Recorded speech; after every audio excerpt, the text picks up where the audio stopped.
Welcome to video number 4. We'll continue to dig into some of the basic principles in this video. The first of these is comprehensiveness, and sometimes this is referred to as holism. It's a curiosity to me that the word holism is spelled with an H at the beginning instead of a W, because if the word was spelled with a W, it would probably make immediate sense to people. Holism really means treating the person as a whole. Comprehensiveness means that we do everything we can. If you go to a restaurant and they say they're going to give you a comprehensive meal, you should have a good appetite. They're going to give you everything that you would want in that meal. It's the opposite of that a la carte approach where they give you one dish at a time. And that's really what we want to do. We want to try and bring all of the resources we possibly can to bear for a person at once, instead of giving a person one thing at a time. That old approach is sometimes referred to as the serial approach, and we don't want to do that. Now, we do want to assess and address. So, for example, we don't do the same thing for every person who comes through our door. But once we've assessed a person, if we realize, for example, that their assessment shows they would benefit from counseling, from medication, and from a training program, then we should do all of those things at the same time, not just one of them to save money or time. Our aim is to try and do as much as we possibly can to support that person, so we employ all the resources we have. We also work in interdisciplinary fashion. Again, you remember this from our last course where we talked about the idea that we don't work only with people from our own profession, or our own paraprofession, I guess. We have to understand that we only know so much. And really what CSWs and EAs have in common is that in many ways we are the liaisons or the glue that helps to execute all the various parts that might be described or put in place by medical people, therapeutic professionals, staff from educational facilities, and so forth. We're really the people who do it all in one connected way. So we have to stay connected with all of those different disciplines. We have to be respectful, and often, as a side note, we have to be able to understand their values, orientations, and their languages, because they can be really challenging. So we are not supposed to just decide we don't want to work with other people, especially when we can realize those people have expertise that we do not. And we need to be aware of the fact that we're supposed to help people through transitions too. So when somebody is finished with us, we don't just suddenly put them on the street and say, thanks, see you later. It's critical that we help people through those transitions and make sure that they continue to be successful as time passes. Next up is the concept of advocacy. Now, most people do understand the basic part of advocacy, which is that of speaking up for people who do not have the ability to speak up for themselves. However, there's more to it than that basic level. One of the most important things we can do in this principle is help people to be effective as advocates for themselves. We've often in our field been guilty of assuming that only the most articulate speakers should be the speakers, that we should only let people who are really intellectually advanced or very skilled communicators do the talking. But that's very paternalistic. That's very old school thinking. And it turns out that people who are not necessarily the most artful communicators tend to be the most effective or authentic communicators because they're speaking for themselves. Something as simple as a facial expression or body language can say a lot more when the person is saying it for themselves than somebody who has fancy words could ever do. So helping people to have the skills and the opportunities and the awareness of their power, or what we call their authority and autonomy, is a really critical part of it. I'll say those three things again. Helping people to have advocacy skills. Mostly these are communication skills, but they're also skills, for example, that come into play with recognizing to whom we should advocate, when, and the specifics of how. And giving people opportunities. So for example, helping a person to find out how to write an email or how to connect with somebody with whom they need to do some advocating. And thirdly, giving people a sense of their power. This might be encouraging them or telling them their rights. And we have power over ourselves, and we call this autonomy. And we have power over others, and that's called authority. Now, we don't have power over all others, But for example, if we go into a restaurant and we ask for a table, we're supposed to be asked to sit down, not be told that we cannot sit down because we have a disability. We have authority in that circumstance. We are supposed to be able to expect to command other people to a degree to do something for us. Many people don't understand that power, and so we give them that ingredient as well. Again, to summarize, we need to give people skills, opportunities, and a sense of their power, their authority, and autonomy. But there's another form of advocacy that many people don't understand. Most people think advocacy comes into play when I can identify a circumstance where a person who's vulnerable or who is disenfranchised, perhaps a person that's mentally ill or intellectually disabled, is getting taken advantage of or overlooked. But there are lots of times when we need to be advocates and there's no specific person who's getting harmed. Or at that point, the harm itself may not yet be really crystal clear. And what this is called is advocating for professionalism. What we're doing here is we're speaking up before harm can come into another person. So let me give you an example. You're working on shift in a group home and you notice that one of the staff people does not use disinfectant when they clean the bathroom.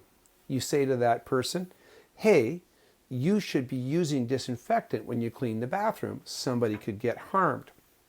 And the staff person says, no, nobody will get harmed. All of the individuals in the home are going to be gone for the weekend and it'll get cleaned 3 more times by other staff before they come home. That person might think they have a right to respond that way by saying, no, I'm not going to cause harm to anybody, therefore I can lower the standards. But they can't. They cannot lower the standards because they just want to. They have to do the thing that's going to maintain the standard over the long term. Another way of looking at this is the opposite of erosion. They cannot lower the standard, even if they personally believe no harm could come from it, or they think the risk is low. Our job is to do what the person did in that scenario. Speak up. In fact, even to speak a level up above that individual if they don't get it. Because that professionalism, that idea of acting on behalf of the principal is critical, even if you cannot specifically see a pathway between the actions of a person and harm to somebody else. You have to do it anyways. Next is the principle of honesty and integrity. Honesty can best be described as a set of don't do's. Don't lie, don't steal, don't cheat, and don't defraud. That last word sometimes confuses people. If we are being fraudulent or we are defrauding people, we're getting something from them under false pretenses. We're faking it. For example, we're pretending we were injured to get insurance money, or pretending that we're a qualified mechanic in order to get people to pay us a good amount of money to fix their car. But integrity describes what we should do, the must-dos. And we are expected to do that, again, even when nobody else is watching. That means following the law and the rules. And the standard is even higher than it would be in your personal life.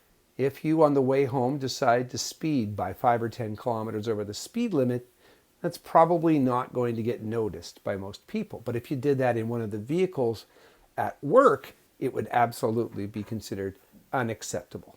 Similarly, if you decided you were going to walk into a building and smoke inside of the no smoking boundaries, probably the most that would happen to you is that a security guard would ask you to put out your cigarette.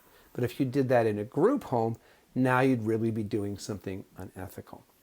And the idea is for us to do the right thing.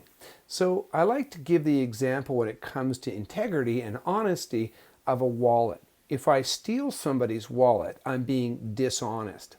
But what if I find somebody's wallet and I don't give it back to them? I'm not being dishonest, but what I am doing is acting without integrity.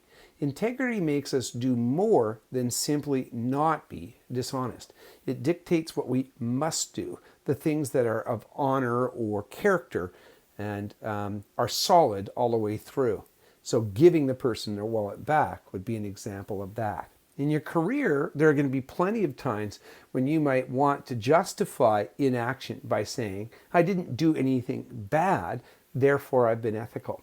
But if you knew that something needed to be done and you didn't do it, then you would still be unethical because you hadn't acted with integrity. Commitment is very similar. Commitment just simply means we do our best. We don't just do enough to get by. We don't just try to pass. We always do our best. And notice that word, we always do it. You might think, well, nobody's looking, or I've already worked hard today, or I've already done enough, so I'm going to stop. And that is not ethical. And you will work with people, and many of them may seem to you to be somewhat burnt out, who say things like, well, my job description says that I don't have to go to a staff meeting this month.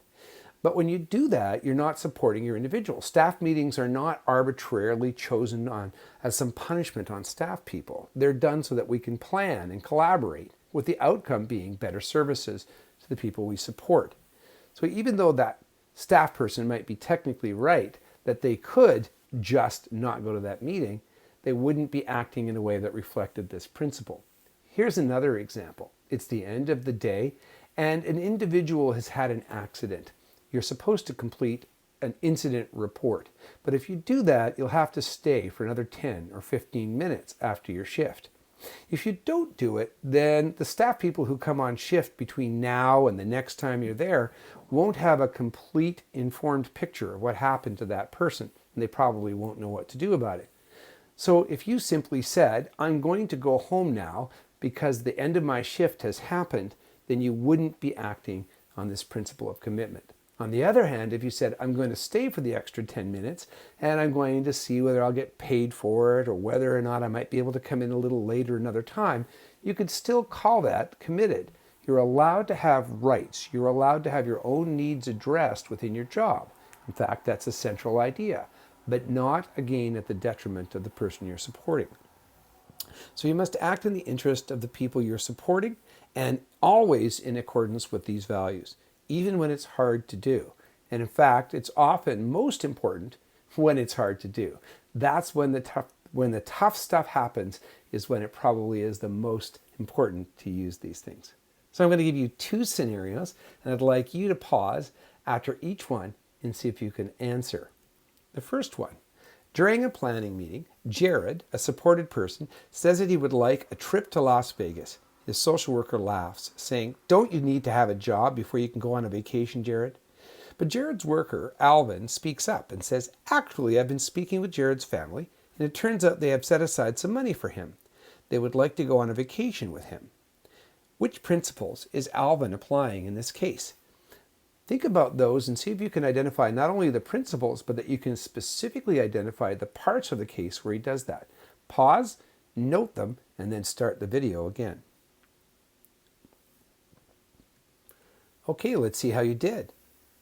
Did you notice that Jared was an advocate? He spoke up Alvin was an advocate for Jared. He spoke up towards the social worker and said, here's something that you need to know. He acted in the best interest of Jared to help Jared get his needs met. He was focused on inclusion. This wasn't just a chance for Jared to go on a trip, but also a chance to be connected with family and to be better included in the world. He was client-centered. He thought of it from a perspective of what Jared cared about and not what the social worker would have thought of important. And you can imagine that would have been a somewhat difficult thing to do. In fact, we could have identified the concept of commitment here, the idea of doing the right thing, even though it would have probably been a bit intimidating to tell this social worker that you had a different perspective. And maybe you also caught the concept of comprehensiveness here. It's perhaps a bit more obscure or a little bit more difficult to see, but the idea that Jared would get to go and have a trip and have some time with his family happening together is a pretty rich way to help him achieve his needs and his goals. So, pretty cool example of comprehensiveness. Let's do one more. How about this one? In order to help people at Midtown Services to own pets, a local pet food store has donated some soon-to-expire dog food at the end of every month. Peter, one of the staff people, notices that his supervisor, Allison, always scoops out the best and most valuable food from the batch, and she takes it home for herself, uses it for her dog. He decides to write an email to Allison's supervisor, letting him know what's going on. Which principles is Peter applying in this case? See if you can identify them and see if you can identify the specific parts of the case that help you to get those conclusions. Pause it and start it again after you've had a chance to write down your thoughts. Hopefully you noticed that Peter was acting with honesty and integrity. He was doing the right thing, but he was also not doing the wrong thing. He could have just as easily said, well, my supervisor is stealing, so I could probably get away with it as well. But he didn't. And in fact, he did more than simply not comply with or not participate in illicit behavior. He actually acted to help make sure that the illicit behavior wasn't done by others. He was an advocate once again. And he was an advocate in a way for professionalism in this case. There was no specific individual named in the case who is going to be harmed. But Allison's behavior meant that other people might not be able to have pets because she was taking some of what was meant for others out of their lives. And so in some hidden way, this might have actually had down the stream adverse effects on people who might have otherwise had pets. Peter also acted with commitment. And part of the evidence of this is that he did something that was pretty tough. He went to his supervisor's supervisor. And I'm sure you can all imagine how challenging it would be to do that. But you could also argue, by stretching a little bit further in your understanding of these principles, that Peter did something that was focused on inclusion. Because having pets is part of how people might define having meaningful relationships. And Peter acted in a way that was meant to enhance the ability of different people in Midtown Services to have more of those types of relationships, instead of Allison taking away that opportunity. You might have come up with others, and we can talk about those during the sessions in the morning and afternoon. Okay, that ends this video. We'll move on to video 5 after this.